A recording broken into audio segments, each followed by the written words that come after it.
今天我们用萝卜还有子姜来做一道开胃小菜。先把皮刨去，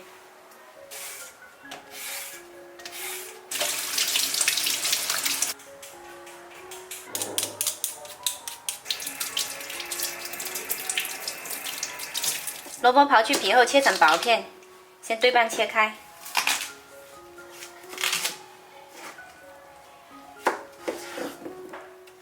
切得越薄越好。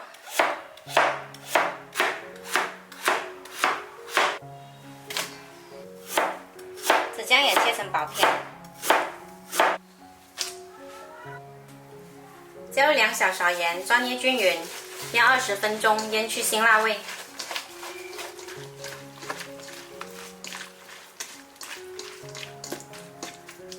萝卜跟姜呢，我们腌了20分钟，你看腌出来很多水，这个水我们不要啦，把水分挤干。